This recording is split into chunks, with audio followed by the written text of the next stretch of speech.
మీ ఇంట్లో స్మార్ట్ ఫోన్ని ఛార్జ్ చేయడానికి 1 గంట నుండి 2 గంటల సమయం పడుతుంది. అదే మీ ఇంట్లో ఒక ఎలక్ట్రిక్ స్కూటర్‌ని ఛార్జ్ చేయడానికి ఒక 4 నుండి 5 గంటల సమయం పడుతుంది. అదే ఎలక్ట్రిక్ కార్‌ని ఛార్జ్ చేయాలంటే 8 నుండి 10 గంటల సమయం పడుతుంది. కానీ ఒక్కసారి ఊహించుకోండి, ఒక ఎలక్ట్రిక్ కార్‌ని కేవలం 18 సెకండ్‌లో ఛార్జ్ చేసుకోవచ్చు. ఇది ఊహించడానికి నమ్మశక్యంగా లేనప్పటికీ ఇది నిజమండి. యూకే దేశానికి చెందిన ఒక కంపెనీ వాళ్ళు ఒక సరికొత్త బ్యాటరీ ప్యాక్ టెక్నాలజీని అయితే డెవలప్ చేశారు.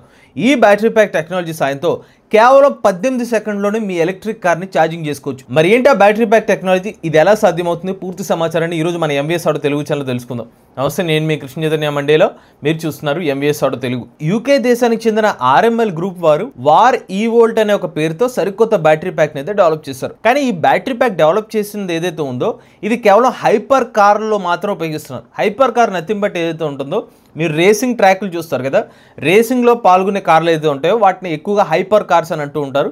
సో అలాంటి హైపర్ కార్లో మాత్రమే ఈ వార్ వోల్ట్ అనే ఒక బ్యాటరీ ప్యాక్ టెక్నాలజీని అయితే డెవలప్ చేశారు. ఈ బ్యాటరీ ప్యాక్ని కూడా సిజింజర్ 21C అనే ఒక కార్లో ఉపయోగించడం జరిగిందనమాట.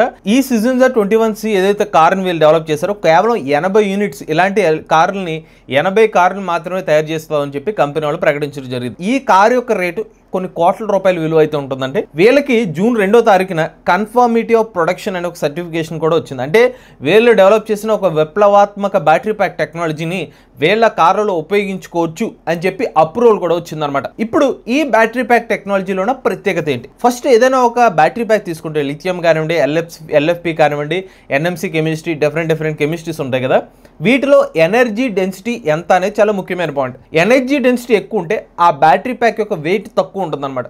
సో తక్కువ బరువు ఉంటే కనుక ఆ కారు ఎఫిషియన్సీ పెరుగుతుంది.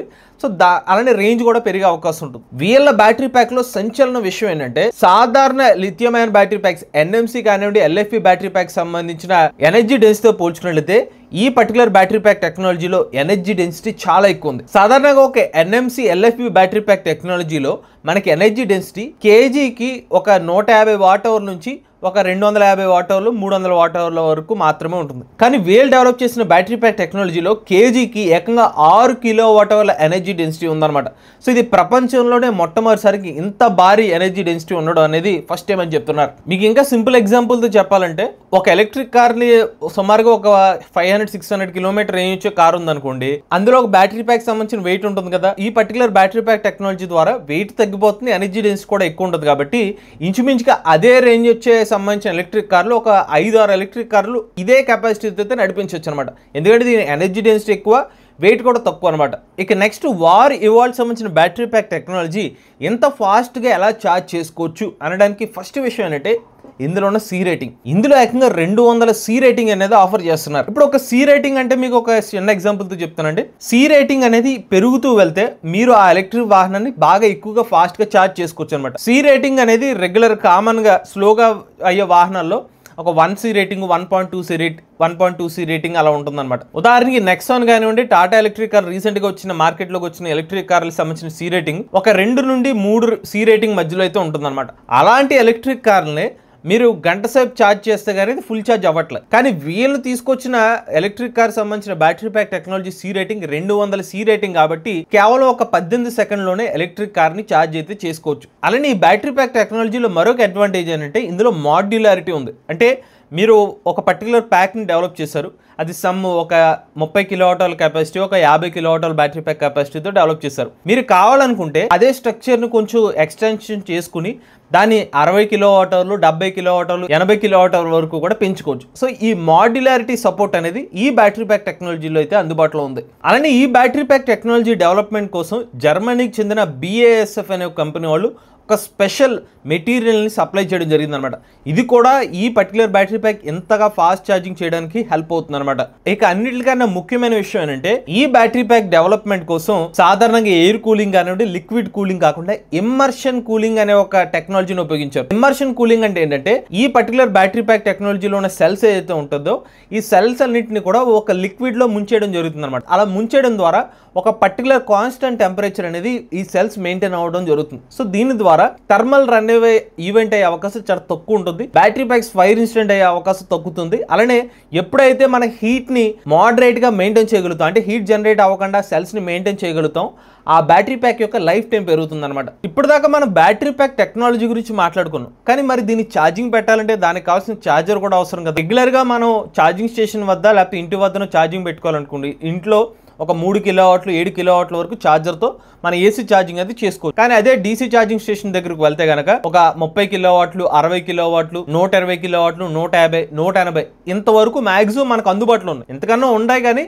మనకి బాగా తక్కువ. భారతదేశ మార్కెట్లో ఒక 240 కిలోవాట్లు 300 కిలోవాట్ల ఛార్జర్ దొరకడం అనేది కొంచెం కష్టంగానే ఉంటుంది. అలాంటి వార్ ఇవాల్ట్ అనే ఒక బ్యాటరీ ప్యాక్ని మనం ఛార్జ్ చేయాలంటే 18 సెకండ్లో ఛార్జ్ అవ్వాలంటే కనుక సుమారుగా ఒక 1000 కిలోవాట్ల నుంచి ఒక 3000 కిలోవాట్ల వరకు ఛార్జర్ అనేది అవసరం అవుతుందన్నమాట. జస్ట్ ఇమాజిన్ చేసుకోండి, ఒక 1000 కిలోవాట్ల ఛార్జర్ని మన డీసీ ఛార్జింగ్ స్టేషన్ వద్ద ఇన్స్టాల్ చేయాలంటే రెగ్యులర్గా అక్కడ ఉండే ట్రాన్స్ఫార్మర్లు అనేది సపోర్ట్ చేయనమాట. ఇంకా ఎక్కువ పవర్ఫుల్ ట్రాన్స్ఫార్మర్స్ అవసరం అవుతూ ఉంటాయి. సో ఈవెన్ అంత భారీగా ఏదైనా ఛార్జింగ్ స్టేషన్ పెట్టినా కూడా పవర్ ఫ్లక్చుయేషన్స్ ఏర్పడే అవకాశం ఉంటుంది ఇతర వాహనాలకి. ఒకసారి ఊహించుకోండి, ఇలాంటి కార్లే ఒక 10 ఎలక్ట్రిక్ కార్లు ఒకసారి ఛార్జ్ చేయాలంటే ఒక 10,000 కిలోవాట్ల ఛార్జర్లు అయితే అవసరం అవుతుంది, అంటే ఓవరాల్ కెపాసిటీతో.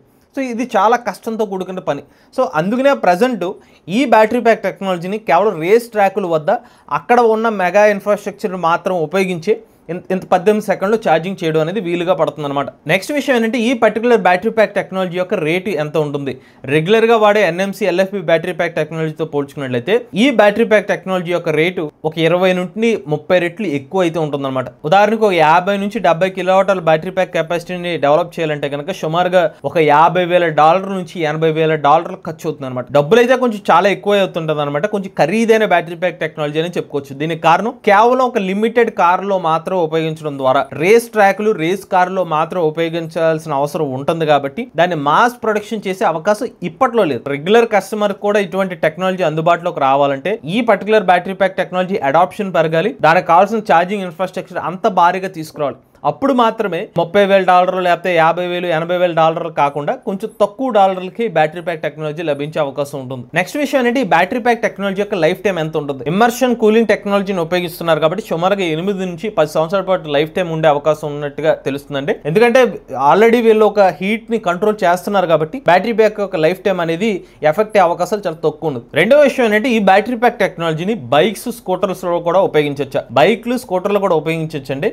ఒకవేళ బైక్ స్కూటర్లు కూడా ఉపయోగిస్తే కనుక సెకండ్స్ లో మీరు జస్ట్ అలా పెట్టి లోపల ఛార్జింగ్ అయిపోతుంది. కానీ మళ్ళీ ఇందులో ఛాలెంజ్ ఏదైనా చెప్పాను, ప్రైస్ అనేది కొంచెం ఎక్కువ ఉంటుంది. దానికి కావాల్సిన ఛార్జింగ్ ఇన్ఫ్రాస్ట్రక్చర్ తీసుకురావడం అతిపెద్ద ఛాలెంజ్ అనమాట. ఒకవేళ ఈ బ్యాటరీ ప్యాక్ టెక్నాలజీ అందుబాటులోకి వస్తే ముఖ్యంగా ఎవరికి బాగా అడ్వాంటేజ్ అంటే B2B పర్పస్ ఎవరైతే వాడుతూ ఉంటారో, స్విగ్గీ జొమాటో సంబంధించిన డెలివరీ ఏజెంట్స్ ఎవరైతే ఉంటారో, లేకపోతే లాస్ట్ మైల్ కనెక్టివిటీలో ఎవరైతే వెహికల్స్ ఉపయోగిస్తారో వాళ్ళకి చాలా అడ్వాంటేజ్ అయితే ఉంటుంది. చివరిగా ఈ బ్యాటరీ ప్యాక్ టెక్నాలజీ మన భారతదేశ మార్కెట్ లో వస్తే ఎలాంటి ఉపయోగం ఉంటుంది. సో భారతదేశ మార్కెట్ లో కనుక ఈ బ్యాటరీ ప్యాక్ టెక్నాలజీ కూడా అందుబాటులోకి వస్తే కనుక మీకు చెప్పినట్టుగానే కార్లు స్కూటర్లు బైక్లు ఆటోలు ఏదైనా కూడా సెకండ్ లోనే ఛార్జింగ్ అయిపోతుంది అనమాట. కానీ ఈ టెక్నాలజీని వాడేవాళ్ళు అయితే చాలా తక్కువ ఉంటుంది. కేవలం భారతదేశంలో 1% ఉన్న వాళ్ళు మాత్రం ఉపయోగించే అవకాశం ఉంది. ఎందుకంటే ఈ బ్యాటరీ ప్యాక్ టెక్నాలజీని తయారు చేయడానికి అంటే ఆ వెహికల్ లో ఉపయోగించినందుకే రెగ్యులర్ గా ఒక 10 లక్షల కారు ఒక ₹1 కోటి 1.5 కోటి లేకపోతే 2 కోట్లు ఇలా అయిపోతుంది. సో అలా రేటు ఒక 10 రెట్లు 20 రెట్లు పెరిగిపోయేసరికి